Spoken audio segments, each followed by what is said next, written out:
Shalom a todos, a paz esteja contigo. Seja bem-vindo a esse é o canal Verdade Revelada, aqui Neemias Gomes. Hoje vamos falar sobre o verdadeiro nome do nosso adversário. E vamos também contar aquilo que não foi contado na Bíblia e que realmente procede da revelação de manuscritos perdidos.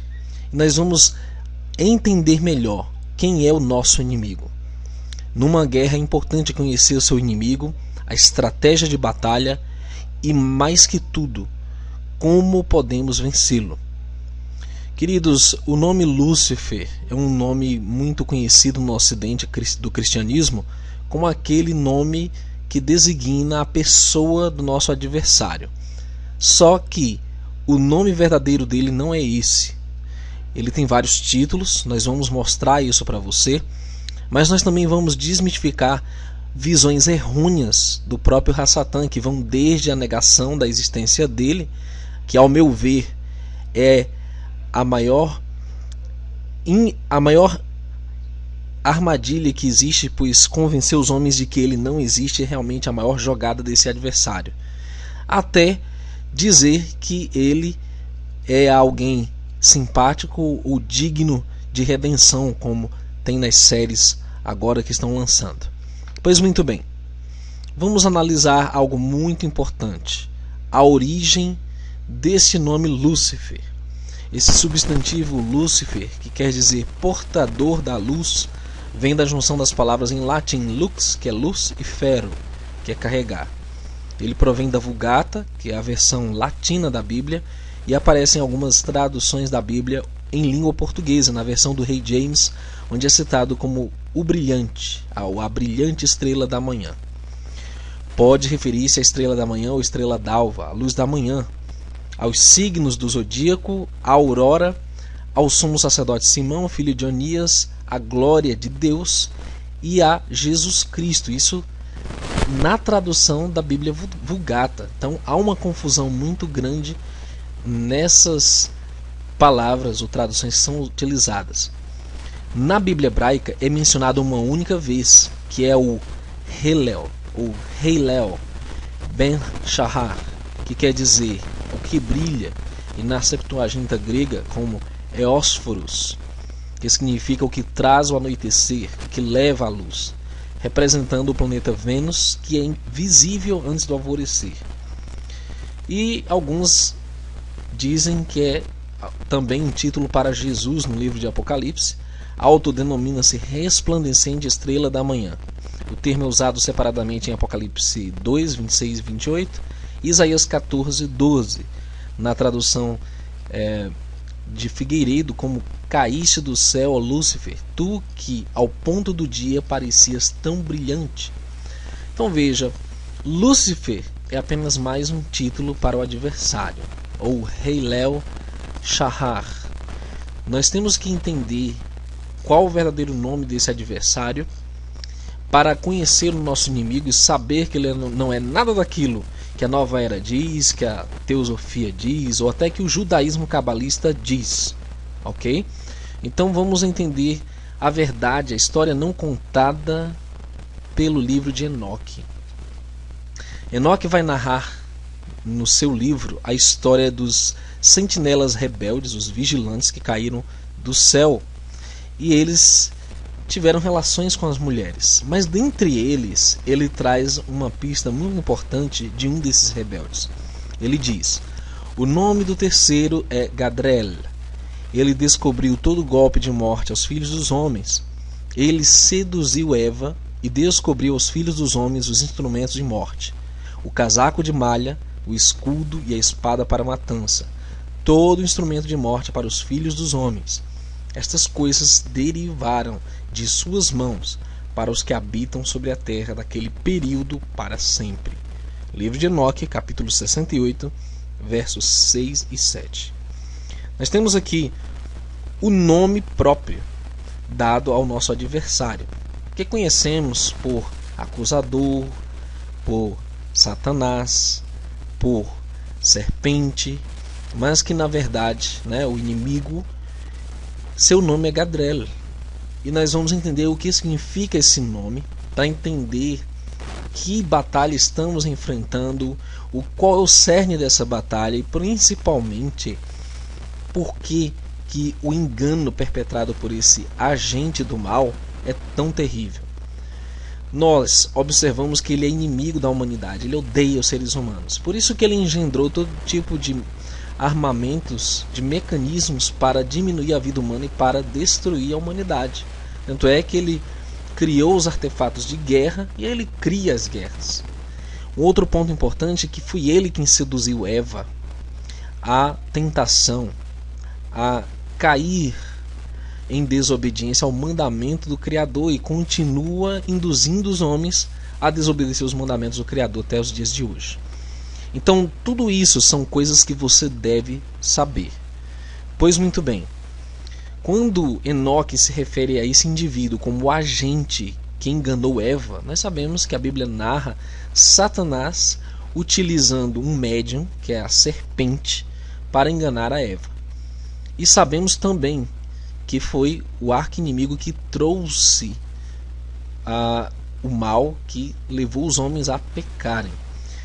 E o que nós não compreendemos nessa história, e que infelizmente está sendo deturpado pelos ensinamentos cabalistas e esotéricos advindos do próprio adversário, é que este adversário não é amigo ou tem qualquer simpatia pela humanidade. Se você está pensando que ignorar a existência dele ou atribuir a ele qualquer virtude ou qualidade, como faz a nova era ou a teosofia, é algo perigosíssimo e mortal. Por isso que nós temos que dar esse alerta: conheça seu inimigo, ou podemos chamar de arqui-inimigo. O Apocalipse 12, 7 e 8 diz que houve batalha no céu. Miguel e seus anjos batalhavam contra o dragão, que é outro codinome para o adversário, e batalhavam o dragão e seus anjos, mas não prevaleceram, nem mais o seu lugar se achou nos céus. Apocalipse 12, versos 7 e 8. Miguel, ou Micael, é o anjo do Eterno que derrotou Ra-Satã, o adversário, ou Gadrel, pela primeira vez. E por diversas vezes nós vemos o relato de Micael, ou Miguel aparecendo, por exemplo, quando houve a disputa do corpo de Moisés. Isso está lá no livro de Judas.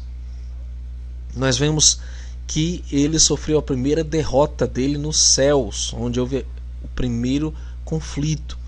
Então o Apocalipse vai continuar a dizer que foi precipitado o grande dragão, a antiga serpente, chamada o Diabo e Satanás, que engana todo mundo. Ele foi precipitado na terra e os seus anjos foram lançados com ele.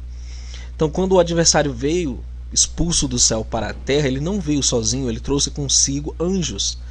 Exatamente a terça parte das estrelas, ou os anjos, que corresponde a 33% das hostes celestiais, o que é muito.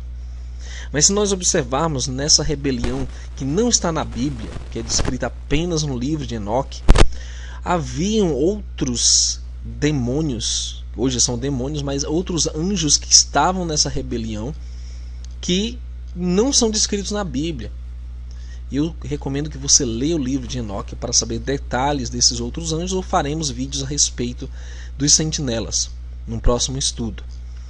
Mas o que acontece é que as boas novas são: ouvi uma grande voz no céu que dizia: agora é chegada a salvação, e a força, e o reino do nosso Criador, e o poder do seu Messias, porque já o acusador de nossos irmãos é derrubado, o qual diante do nosso Pai os acusava de dia e de noite. Então chegou um momento na história da humanidade em que esse acusador foi derrubado, ou seja, ele não poderia mais ter acesso diante dos filhos do Criador, diante dos anjos. Ele não poderia mais nem sequer ter qualquer prerrogativa sobre a terra, porque o nosso Messias o derrotou no madeiro com seu próprio sangue. E aqui diz como nós também podemos vencê-lo. E eles o venceram pelo sangue do Cordeiro e pela palavra do seu testemunho, não amaram suas vidas até a morte. Apocalipse 12, verso 10 e 11. Então, como derrotar esse adversário? Somente pelo sangue do Cordeiro e pela palavra do nosso testemunho. E não amar nossas vidas até a morte, amar o Criador sobre tudo, nosso Salvador sobre todas as coisas, é que nós vamos conseguir derrotar esse adversário. Meu amado, não troque nada por isso. E você precisa se apropriar dessa vitória, porque nenhum demônio resiste ao sangue do Cordeiro, nenhum demônio resiste à palavra do testemunho, contanto que nós coloquemos tudo isso na nossa vida em primeiro lugar. Ainda diz as Escrituras que o nosso adversário é comparado a um dragão, a um poder perseguidor. Aqui diz: por isso alegrai-vos, ó céus, e vós que neles habitais, ai dos que habitam na terra e no mar, porque o diabo desceu a vós e tem grande ira, sabendo que já tem pouco tempo. E quando o dragão viu que fora lançado na terra, perseguiu a mulher que dera à luz o filho homem. Então, o diabo, o acusador, foi derrubado. Ele agora só lhe resta perseguir. E é isso que ele tem feito de melhor nos últimos 2000 anos. E começa com a perseguição da semente da mulher, dos descendentes, os remanescentes de Israel, seguidores do Messias. Começa essa perseguição. Os mártires, durante todas as eras, as guerras são tem como foco atingir os remanescentes. E ainda vi descer do céu um anjo que tinha chave do abismo e uma grande cadeia na sua mão. Ele prendeu o dragão, a antiga serpente, que é o diabo e Satanás, e a amarrou por 1000 anos. Então, para o nosso adversário está reservado uma prisão de 1000 anos quando o Messias vier a segunda vez. Ele será aprisionado e selado durante esse tempo. E após esses 1000 anos acontecerá o juízo, em que ele será lançado no lago de fogo e enxofre, que a propósito foi criado para Satanás e seus anjos. O lago de fogo e enxofre não é para os seres humanos. Você observa que os seres humanos estão no meio desse fogo cruzado e que, na verdade, nós estamos vendo uma guerra cósmica que vai além das forças humanas e além do que nós conhecemos por natural, porque existem hostes inimigas que envolveram descendentes meio humanos, meio demônios, e até hoje essa guerra continua contra a humanidade. E aqui diz: ele foi lançado no lago de fogo e enxofre, onde estão a besta e o falso profeta, e de dia e de noite serão atormentados para todo sempre. Apocalipse 20, verso 10. Meu querido, se apegue ao sangue do Cordeiro, se apegue ao testemunho da palavra, se apegue ao amor ao Criador sobre todas as coisas, ao próximo como a si mesmo, porque essa é a única chave para vencer esse conflito. Que o Eterno te abençoe e te guarde, e até um próximo estudo.